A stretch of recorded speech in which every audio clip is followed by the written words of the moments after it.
Hello, hello, and welcome back to the Deep Dive. It's great to be here. I am buzzing with energy today because we have a really special edition of the show for you. Who do? We are teaming up with the Funeral Channel Network to bring you a deep dive that, quite honestly, completely changed the way I look at a topic that, well, let's be real, we usually try to avoid thinking about. Oh, absolutely. Until we absolutely have to. It's true. It is one of those subjects that people tend to tiptoe around. Yeah. We treat it like the boogeyman in the closet. Yeah. But when you actually dig into the source material we have today, specifically modern memorials, honoring life through cremation rituals, you realize there is so much more to it than just the logistics of ending a life. It's really about the logistics of celebrating one.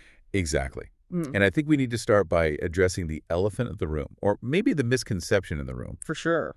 Because I think for a lot of people, and I'll include myself in this before I read this packet, there is this binary idea. You have two choices. Door number one, traditional burial, the drill big funeral, church service, open casket, hearse, cemetery, the whole 9 yards. It's heavy, it's formal, it's expensive. And then there is door number two. Right, door number two, cremation. And in the popular imagination, cremation often equals, well, nothing. You just sort of disappear. No service, no gathering, just a quiet, invisible exit. Maybe someone gets a cardboard box of ashes, and that's, the end of the story. That is the single most common myth we encounter in this field. I believe it. The idea that choosing cremation is opting out of a funeral. Right. It's viewed as a cancellation of the ritual. The reality, and this is the core thesis of everything we are looking at today, is that cremation doesn't limit your ceremony options. It does the opposite. It actually explodes them. It expands the possibilities in ways that traditional burial simply cannot. Okay, let's unpack that. Because when you say explodes the possibilities, that sounds surprisingly dynamic for a conversation about, end-of-life planning. It is dynamic. Usually we think of this stuff as very rigid. Well, it is dynamic. And to understand why, we have to look at the primary constraint of a traditional burial. It comes down to one thing. What's that? Time. Biology dictates the timeline. Because nature is taking its course. Precisely. In a traditional burial scenario, you are fighting a clock. Decomposition begins immediately. You have, realistically, a window of maybe 3 to 5 days a week at the absolute most if you push it, to get everyone together, plan the service, choose the casket, print the programs, and conduct the burial. Wow. It's urgent, it's high-stress event planning, while you are essentially in a state of medical shock from grief. Right. It's like trying to plan a massive family reunion, but you have 72 hours to do it, you haven't slept, and everyone is crying. That is a perfect analogy. And that pressure cooker environment often leads to what we call cookie-cutter funerals. I can see that. You make decisions based on speed and availability, not on what actually fits the person. You just need an answer. Yes. You pick the first florist who answers the phone. You pick the standard hymns because you don't have time to find the sheet music for that obscure jazz track your dad loved. So how does cremation change that? Yeah. That whole physics of the situation. Okay, so look at cremation as defined in our source material. Okay. Technically, yes, it is the process of reducing the body to bone fragments through heat and processing them into ashes, but functionally, it pauses the clock. That is the game changer. Once cremation occurs, the biological urgency evaporates. The remains are stable. Right. You move from a timeline dictated by necessity to a timeline dictated by intentionality. Intentionality. I love that word in this context. So you're saying because we aren't rushing against the biological clock, we can actually stop and think, what would Grandma actually have wanted? Yes. Instead of just what can we pull together by Tuesday? Exactly. And that shift allows for a spectrum of ceremonies that is just staggering. Correct. You can have a service before the cremation with the body present. You can have it after with the urn. You can have it 6 months later when the weather is nice. 6 months. You can have it in a location that would be impossible with a casket. The source material lists everything from traditional religious rites to scattering ashes on a mountaintop or even turning them into glass art. We are definitely going to get to the glass art because my mind was blown by that. It's incredible. But let's lay the foundation first. We've got this concept of flexibility. The source mentions that services can happen without the remains present at all. Correct. And that is a massive logistical advantage in our modern globalized world. I can imagine. Imagine a family spread across 3 continents. In a traditional scenario, getting everyone to a funeral in Chicago within 72 hours is a nightmare. It's expensive, it's chaotic, and sometimes it's just impossible. Right. People miss the funeral because they can't get a flight. Oh, that adds so much guilt to the grief. It does. But with cremation, you can say, we are going to hold the memorial in 3 months during the summer holidays when everyone can actually be there. It prioritizes the gathering over the disposition. It sounds like it puts the focus back on the living, in a way, It does. giving them the space to grieve without the panic attack of travel planning. It does. It removes the logistical trauma so you can focus on the emotional processing. There is actually a concept in grief counseling mentioned in the notes called grief brain. Grief brain. Yes. It's a real form of cognitive impairment that happens after a loss. Your decision-making skills plummet. I've heard of that. By delaying the ceremony, even just by a few weeks, you allow that initial fog to lift. You move from panic planning to meaningful planning. That makes so much sense. So let's walk through the menu, so to speak. Okay. Because even if people know they can do anything, Yeah. they often default to what they know because they don't know what the options are. That's right. Let's start with the traditionalists. Someone listening is thinking, I want cremation, but I also want the closure of a funeral. I want the viewing. I want the open casket. I need that moment. Mm-hmm. Can they still do that? Absolutely. Yeah. This is what we call scenario A in the outline. The traditional funeral service followed by cremation. Okay. To the average attendee, this looks almost exactly like a traditional burial service. If you walked into the church or the funeral home, you might not even realize cremation is the plan. So the body is there. Yes, you have the viewing or visitation. The body is prepared, often embalmed, dressed in their best suit or dress, and placed in a casket. Now, here is a logistical detail. Okay. Families can sometimes use a rental casket designed for this purpose. A rental casket. Yeah. It looks like a high-end hardwood casket, but it has a removable insert. Oh, that's interesting. So you aren't buying a $5,000 mahogany box just to burn it. Exactly. It's a practical, eco-friendly, and cost-effective solution. Sure. You have the religious or secular ceremony, the eulogies, the music, the prayers. The only difference is what happens at the very end. Instead of the slow drive to the cemetery. Right. Instead of the procession to the grave, the funeral director transports the deceased to the crematory. Yeah. The committal service, the final goodbye, might happen at the funeral home before they leave.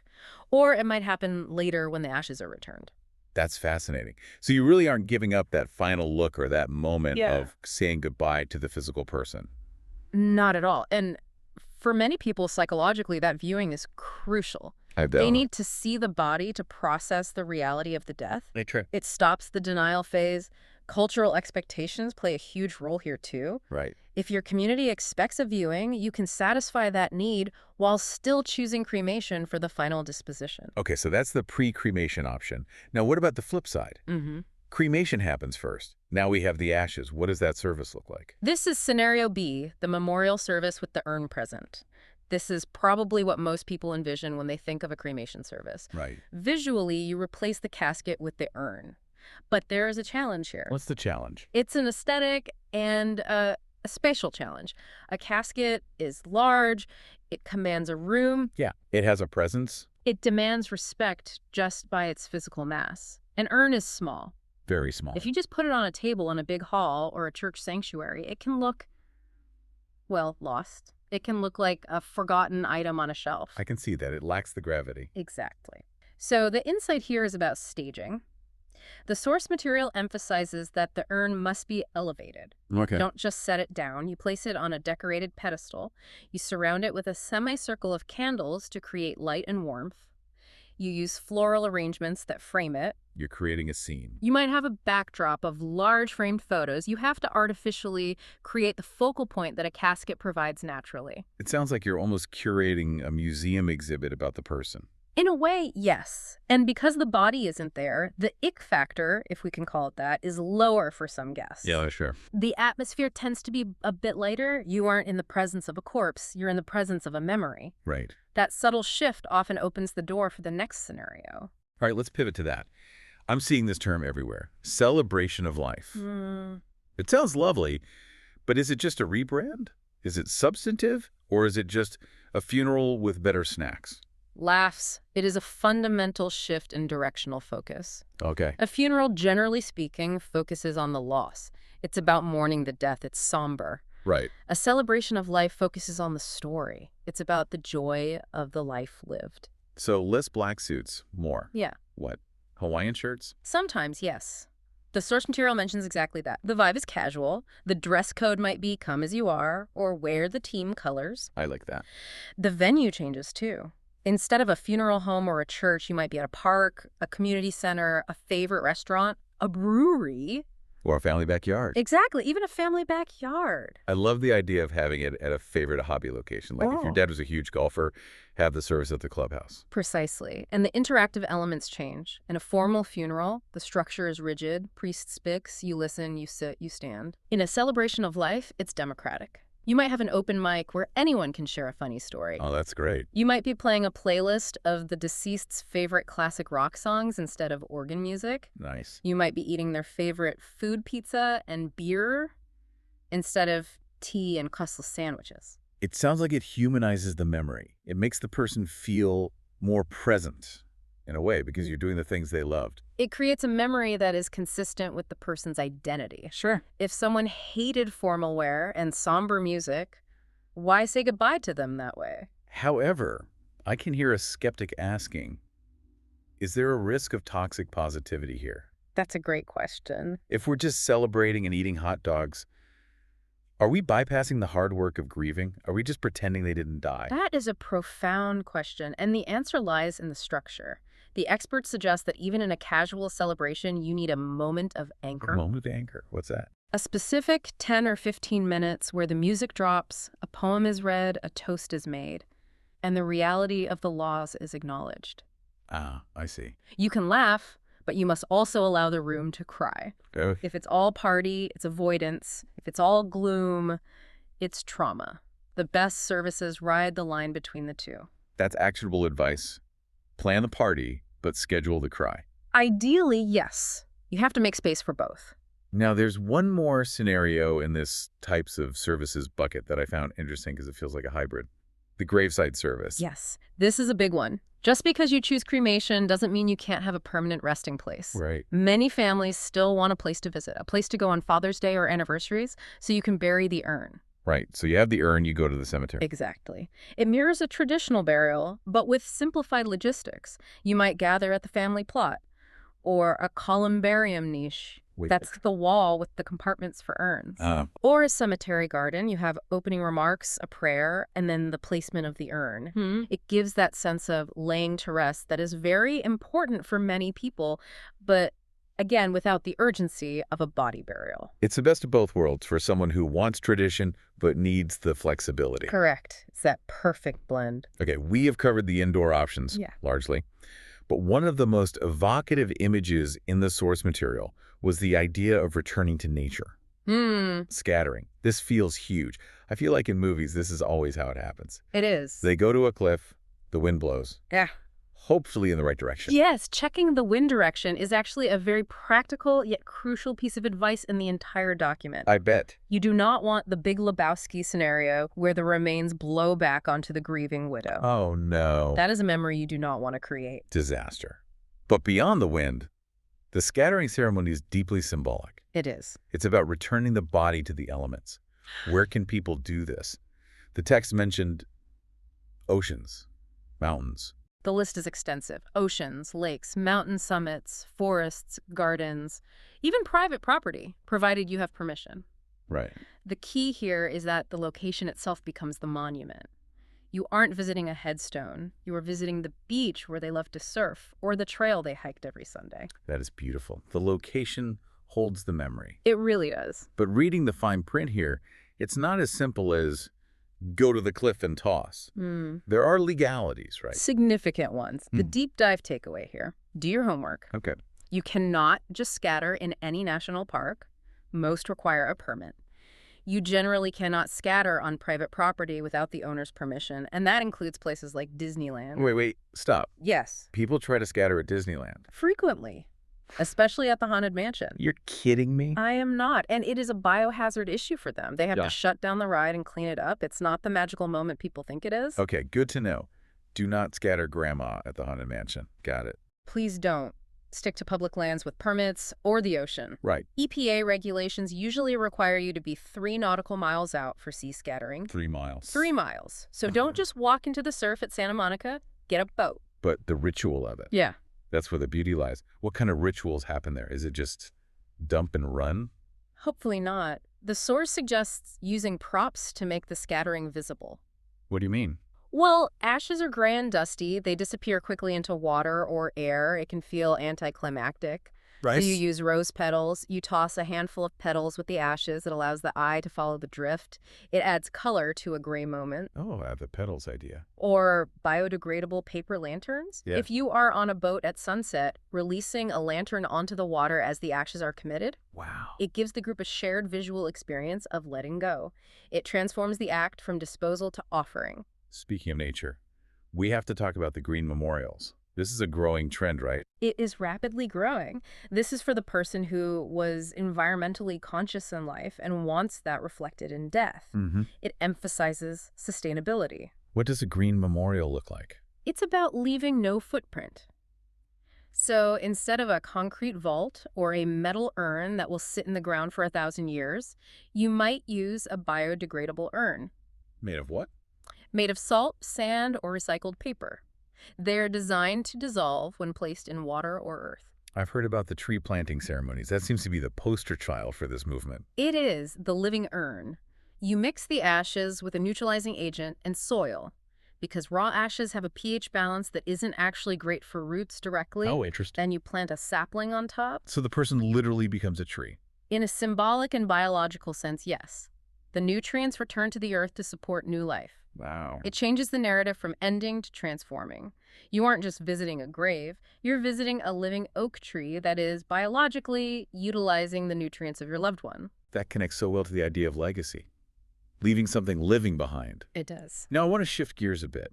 We've talked about these very open, flexible options. Yeah. But what about people who have very specific frameworks they need to work within? I'm talking about religious requirements or military protocols. Does cremation break those rules? Generally, no, but it requires what the source calls informed adaptation. Informed adaptation. Most major religions have adapted to accommodate cremation, though the degree varies. Let's run through a few. Christianity. In general, Protestant Christianity, it's widely accepted. You'll see scripture readings, hymns, and the urn displayed at the altar just like a casket would be. It's very seamless. And Catholicism. I know this has been a topic of debate in the past. It has evolved. The Catholic Church does permit cremation now, but they have a specific stipulation. What's that? The ashes must be treated with the same reverence as a body. That means they must be buried or entrenched in a sacred place, a cemetery or columbarium. You cannot scatter them, you cannot split them up among jewelry, you cannot keep them on the mantle. So if Grandma was devout Catholic, the scattering at the beach is a no-go. If you want to follow the doctrine strictly, yes. You can have the funeral mass either with the body before cremation or the urn after. But the end point must be consecrated ground. Got it. What about Judaism? Traditional Judaism generally prefers burial. It's seen as the respectful return of the body to the earth. All right. However, Reform communities are increasingly accepting of cremation and will adapt the memorial service to include traditional prayers like the Kaddish, even if the body isn't present. Okay. And looking east, Hinduism and Buddhism. In those traditions, cremation isn't just an option, it's often the standard, preferred method. Right. It's viewed as essential for releasing the soul from the physical vessel. The services involve specific chanting, incense, and rituals leading up to the cremation itself. For them, fire is a vehicle of transition. So really, cremation isn't a rejection of faith. It's just a different logistical step within the faith. Exactly. And the same goes for military honors. Okay. I think people assume you can only get the flag and the bugler if you have a casket at a national cemetery. Right. That's the image we have. Yeah. Arlington. But that's not the case. The Department of Defense and the VA have adapted fully. Veterans are entitled to honors regardless of disposition. That's great to hear. You can have the 2-person honor guard, the folding of the flag, the presentation to the next of kin, and the playing of taps at a cremation service. So where would that happen? It can happen at a chapel, at a gravesite interment of ashes, or even at a scattering ceremony. That's good to know. The dignity remains. Absolutely. It is not a lesser honor. And culturally, we see this adaptability everywhere. The source mentions how different cultures maintain their expression. It does. Hindu ceremonies along rivers, Japanese family altars, the simplicity of Scandinavian traditions, or the vibrant homegoing celebrations in the African diaspora. Yes. The method of disposition doesn't erase the culture. The culture wraps around the method. I love that. The culture wraps around the method. Okay, here is where it gets really interesting for me. We talked about celebrations of life, but the source material goes into some really specific, highly personalized themes. This is where we see the most creativity. This is where families stop asking what is proper and start asking what is true. Give me some examples. What are people doing? Well, if someone was a massive sports fan, the memorial might be decked out in team colors. Okay. Everyone wears jerseys instead of black. You might serve stadium food, hot dogs, nachos, popcorn. A tailgate funeral. Essentially, yes. No. Or think about a motorcycle enthusiast. You organize a last ride procession where all their riding buddies escort the urn to the service location. Wow. It's loud, it's visceral, and it honors their passion. I read about the book club memorial in the notes. That sounded so cozy. It is. Everyone brings a book to donate in the person's name, or you discuss the person's favorite literature. It's intimate and intellectual. And then there's the artistic side, this idea of transforming grief into art. Yes, creative tribute services. This can be incredibly healing. Imagine having a live painter at the service, capturing the energy of the room, or painting a portrait of the deceased as stories are shared. That's beautiful. Or a memory quilt, where guests bring a piece of fabric, or write a message on a square that gets sewn together. It gives people something to do with their hands. It does. I think that's so important. Sometimes at a funeral, you're just sitting there wringing your hands, not knowing where to put your energy. That's a profound observation. Grief is physical energy. Right. Giving it an outlet, painting, writing, sewing, helps release it. Speaking of physical things, Yeah. let's talk about keepsakes. Mm. This was the part that made me go, wait, you can do that. The idea of dividing the ashes. This is unique to cremation. With a burial, the body is in one place.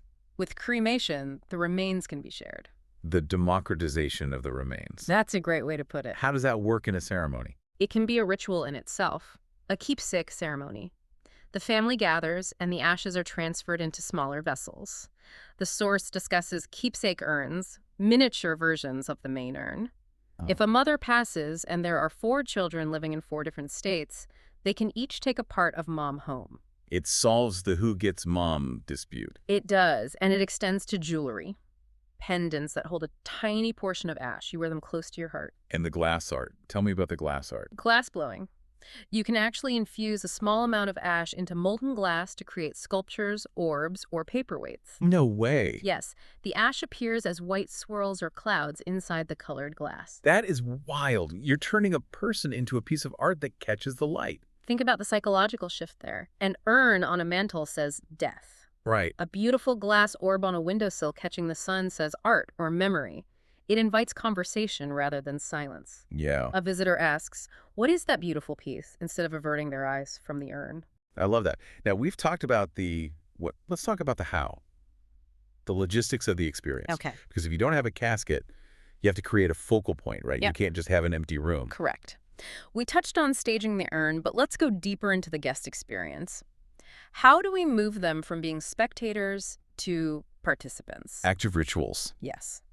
Lighting memory candles is a classic one. Watching the light spread across the room as one person lights another's candle. Or the memory jar. Put out slips of paper and pens. Ask everyone to write down a memory or a word that describes the person. Collect them in a jar. That's a treasure for the family to read later. When the quiet sets in after the service, having that jar full of stories, that's invaluable. It is. Another beautiful one is the water bowl reflection. That's that. You have a bowl of water and floating candles or flowers. People come up, place one in, and take a moment of silence. It's a gentle, flowing ritual. Let's talk about the atmosphere. Music. Music shapes the emotional tone more than anything else. And again, with cremation services, the range widens. Right. You aren't limited to the church organist. You can have live acoustic guitar, a string quartet, or a Spotify playlist. The source mentioned using the recorded voice of the deceased. Yes. We live in the age of the cloud. We have voicemails, videos, voice memos. Okay. The expert advice is to extract the audio. Imagine hearing the person say goodbye, or reading a poem, or just laughing in a home video during the service. Oh, wow. It's visceral. It triggers memory in a way a photo cannot. That would wreck me, but in a good way, I think. In a good way. It brings them into the room. What about kids? Funerals can be scary for children. Does the flexibility of cremation services help there? Immensely. Hmm. Because you can control the environment, you can make it more child-friendly. Yep. You can set up a memory craft table where kids can color or make cards. You can do a balloon release. Kids love that physical action of letting go. It makes death less abstract and frightening. And less hush-hush. It includes them in the circle. Exactly. Now, we are living in the future, so we have to talk about technology. Digital options. The world has changed. Live streaming is now standard, but it's going further. We're seeing digital guest books where people can upload video messages from home. Oh, that's a great idea. Interactive tribute websites that serve as a permanent digital memorial. And the source mentioned future trends like QR codes on markers. Yes. This felt very sci-fi to me at first, but it's here. You laser etch a QR code onto the granite headstone or the memorial bench. A visitor scans it with their phone, and it takes them to a memorial website with a biography, a photo gallery, or a video tribute. It turns a static name and date into a dynamic story. You scan it and realize, oh, John Smith was a jazz pianist who fought in Vietnam and loved golden retrievers. It preserves the legacy, not just the lineage. It allows the stranger to know the person. Okay, we're coming into the home stretch here, and I want to talk strategy. Let's do it. Because this is a deep dive. Yeah. And we want our listeners to walk away with actionable advice. We've mentioned that cremation buys you time. Let's talk about the delayed option as a strategic tool. This is a powerful tool, the delayed memorial. Maybe you wait for summer because the weather is better for that outdoor scattering. Sure. Maybe you wait so family from Australia can get affordable flights. Maybe. And this is valid. You just aren't emotionally ready to host a party 2 weeks after a death. That's a huge one. Grief brain is real. Trying to plan a catered event while you're in shock is a recipe for disaster. Exactly. Holding a memorial on the 1-year anniversary is a beautiful option. I like that. It marks the end of that year of firsts, the first Christmas without them, the first birthday, and brings everyone together to reflect on how they've survived the loss. Wow. It becomes a celebration of resilience as much as a memorial. And then there's the multi-part approach. This is a light bulb moment for me. Mm-hmm. You don't have to pick just one of these scenarios. No. You can mix and match. You can have a formal church service immediately for the religious community and older relatives. Okay. Then, 6 months later, you can have a private scattering ceremony with just the kids on a mountain. Wow. Then you can have a casual backyard barbecue for friends. It takes the pressure off any single event to be perfect or to please everyone. Precisely. You can tailor the event to the audience. You are spreading the grieving process out, giving yourself multiple touch points of support. We also touched on destination services. Families meeting at a vacation home. Yes. Turning the memorial into a reunion, meeting at a beach resort, or going on a cruise to scatter ashes. It builds new memories while honoring old ones. It changes the context from tragic event to family gathering. Now, the practical question, cost. Does all this flexibility cost a fortune? Generally, cremation services are less expensive than traditional burial because you remove the big-ticket items. The casket, the vault, the embalming, the plot. However, the beauty is that it is scalable. You can do a dignified direct cremation and a potluck at home for very little money. Okay. Or you can spend that saved money on a lavish celebration of life with a live band and gourmet catering. You're shifting the budget from stuff to experience. That is the perfect way to put it. Yeah. You aren't buying a box, you're buying a memory. Before we wrap up, there are some legal things people need to keep in mind, right? Correct. Always check local laws regarding scattering. National parks often require a permit. And if you are flying with ashes for a destination service, you need to know the TSA rules. You need a container that can be X-rayed wood or plastic, not metal, or they won't let it through. Good to know. A funeral director is your best friend here. They know the regulations. Okay, so if a listener is sitting there thinking, wow, this is a lot, but it's amazing, where do they start? What are the questions they should ask themselves? I'd boil it down to a checklist of 4 questions to narrow the field. Question 1. Tone. Do you want solemn reverence or casual connection? That decides between a church and a park. Tone. Got it. Question 2. Who? Who needs to be there?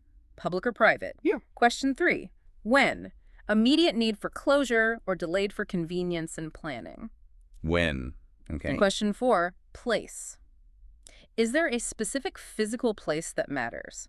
Answer those, and the format will start to reveal itself. That is such a helpful framework. It gives you a starting point. Look, we have covered a massive amount of ground today. If there's one thing I want to take away from this, it's that cremation is not an ending of the ritual. No. It's the beginning of a creative process. Absolutely. It moves us from following the script to writing the script. We learned that the time factor is the biggest gift cremation offers, removing the urgency so you can plan with intention.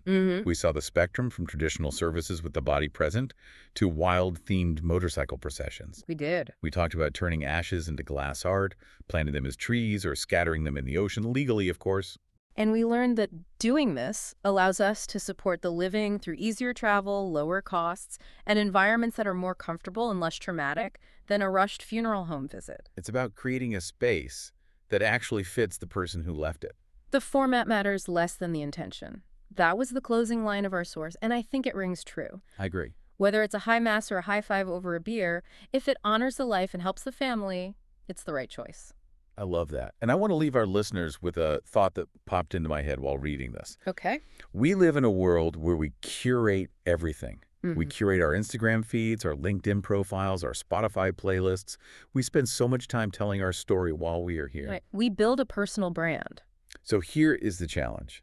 In a world where we curate our lives online, how much thought have we given to curating the story told at the end? Perhaps the ultimate creative expression is designing a goodbye that is as unique as the life lived. It's not morbid to plan it. It's actually a final act of storytelling. That is a beautiful way to look at it.